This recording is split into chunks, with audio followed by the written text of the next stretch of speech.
बिस्मिल्लाहिर्रहमानिर्रहीम। अस्सलाम वालेकुम नाज़रीन। डिप्टी कमिश्नर फैसलाबाद मोहम्मद अली ने जंग रोड पर वाक़ ज़र्री यूनिवर्सिटी के सब कैंपस पारस का दौरा किया।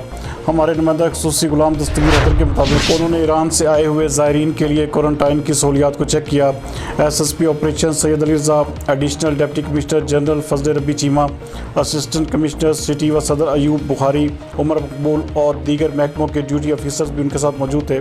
डिप्टी कमिश्नर ने मुतल्लिक़ अफसरान को हिदायत जारी की कि ज़ायरीन के लिए किए जाने वाले इक़दाम और इंतज़ामात में कमी नहीं होनी चाहिए। उन्होंने कहा कि ज़ायरीन को खाने पीने की मयारी अशिया ज़रूरियात की बिला तातुल फराहमी को यकीनी बनाएं।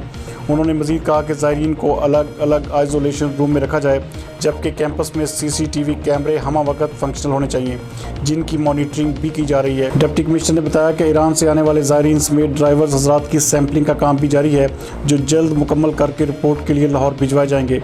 उन्होंने बताया कि क्वारंटाइन सेंटर में हर कमरे में एक फ़र्द ही आइसोलेट है, जबकि अभी खातर खा गुंजाइश मौजूद है। उन्होंने क्वारंटाइन सेंटर के बाहर मुख्तलिफ महकमों के कायम कैंपस का भी दौरा किया और मुतल्लिका स्टाफ को ज़रूरी हिदायत भी जारी की, जबकि डॉक्टर इफ्तिखार नकवी समेत दीगर उलमा इकराम के वफद ने भी क्वारंटाइन सेंटर का दौरा करके इंतज़ामात का जायज़ा लिया और तमाम तर इक़दामात को तसल्ली बख्श करार दिया।